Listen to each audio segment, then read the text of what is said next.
Friends, இன்றைக்கி வந்து எறா பிரியாணி எப்படி செய்வதுன்னு பார்க்கலாம். அதுக்கு நீங்கள் 1 கிலோ எறாவை வந்து சுத்தப்படுத்தி வச்சுக்கிங்க. சுத்தப்படுத்தி இந்த மாதிரி க்ளீன் பண்ணி வச்சுக்கிங்க.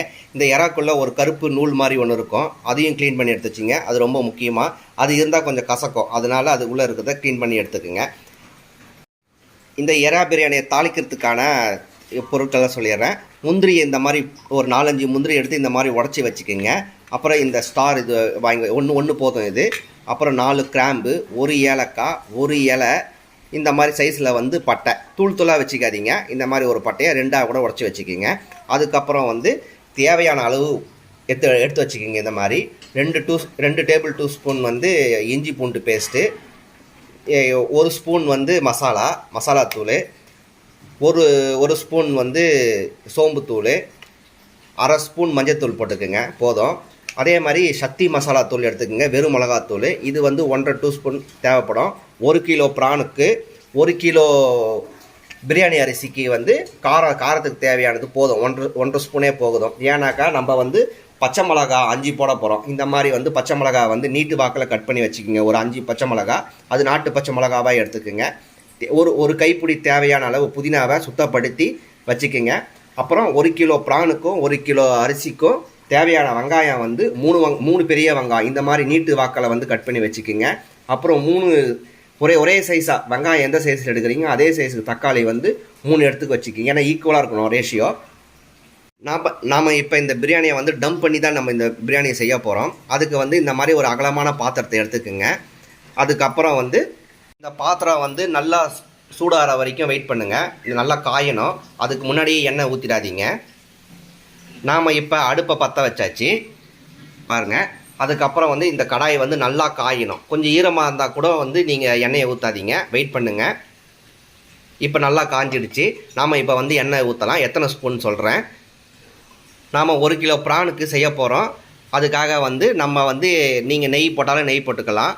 நம்ம வந்து எண்ணெய் மட்டுமே உபயோகப்படுத்தி செய்ய போகிறோம். சில பேருக்கு வந்து நெய் பிடிக்காது. அதனால் 1 கிலோ ப்ரானுக்கு வந்து நம்ம 5 ஸ்பூன் எண்ணெய் ஊற்றலாம். உங்களுக்கு எந்த எண்ணெய் தேவையோ அந்த எண்ணெயை ஊற்றிக்கிங்க.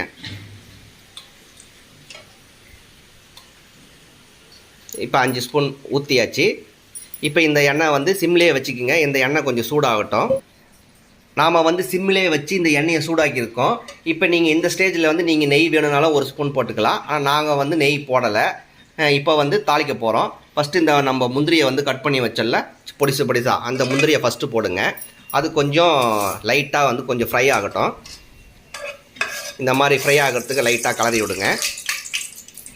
அதுக்கு தான் தண்ணி இல்லாமல் இருக்கும்போது தான் நம்ம வந்து எண்ணெயை ஊற்றணும். காஞ்சதுக்கப்புறம் இங்கே லைட்டாக தண்ணி ஈரம் இருந்திருக்கு, அந்த தெரியாமல் எண்ணெய் ஊற்றுறதுனால கொஞ்சம் பொரியாக வருது.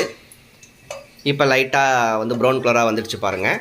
இதுக்கப்புறம் வந்து இந்த வந்து பட்டையை போடுங்க. உடச்சி போடாதீங்க, இந்த மாதிரி முழுசாகவே போடுங்க. அதுவே போதும். உடச்சி போட்டிங்கன்னா சாப்பிடும் போது அது மட்டும் சின்னதாக இருக்கும்போது கொஞ்சம் கசப்பு வரும். இப்போ போடுங்க. ஒரு ஏலக்காய் இருந்தது, அந்த ஏலக்காவும் போட்டாச்சு. அப்புறம் அந்த ஸ்டார் பூவும் போட்டுருங்க. ஸோ இதுவும் போடுங்க. இந்த மாதிரி எல்லா மசாலா பொருளையும் போட்டுட்டு போடுங்க. அந்த ஏலக்காவை வந்து எப்பவுமே வந்து உடச்சி போடுங்க. நான் இன்றைக்கி உடச்சி போடாமனால கொஞ்சம் வெடி போட்டுடுது. ஏலக்காவை வந்து உடச்சி போட்டுருங்க. இப்போ வந்து ஓரளவுக்கு நம்ம வந்து ஒரு லைட் ப்ரௌனிஷாக வந்துடுச்சு. இப்போ வந்து நம்ம அரிக்கி வச்சுருந்த வெங்காயத்தை போட போகிறோம். இந்த மாதிரி வெங்காயத்தை கொஞ்சம் பரவலாக போடுங்க.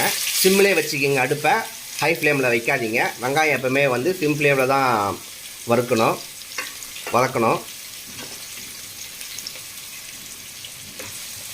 இந்த மாதிரி வதங்கட்டும்.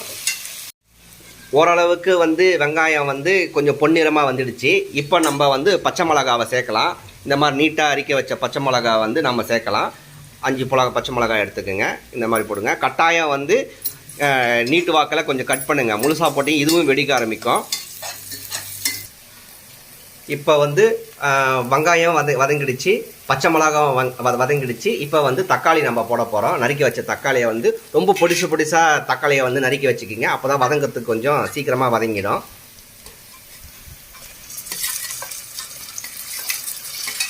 பாருங்கள், இந்த மாதிரி நறுக்கி வச்சுக்கிங்க.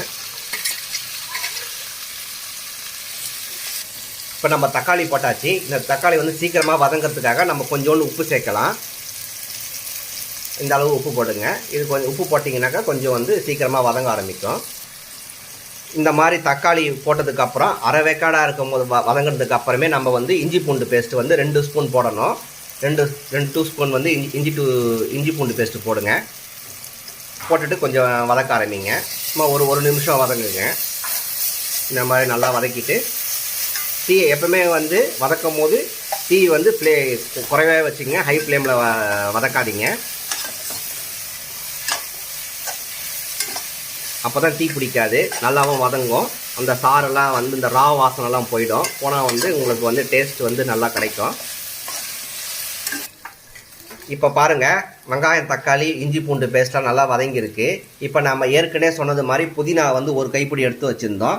அதில் வந்து பாதி அளவாக பிரிச்சுக்குங்க. அந்த ஒரு கைப்பிடியே பாதியாக பிரிச்சுக்குங்க. ஃபஸ்ட்டு இப்போ நம்ம வந்து இந்த பிரித்த பாதியை வந்து போட போகிறோம். போட்டு ஒரு அரை செகண்ட் நல்லா வதக்குங்க. இந்த மாதிரி போட்டு இந்த மாதிரி வதக்குங்க. சாரி, அரை செகண்ட் சொல்லிட்டேன், அரை நிமிஷம் வதக்குங்க போதும்.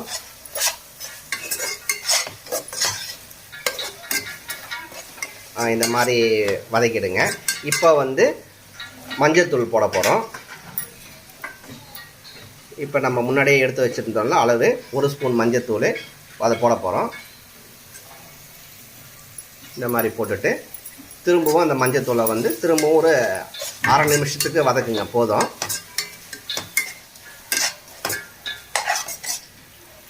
அடுப்பை ஹை ஃப்ளேமில் வைக்காதீங்க. வச்சிங்கன்னா அடி பிடிக்கும். அதனால் வந்து ஸ்லிம்லேயே வச்சுக்கிங்க.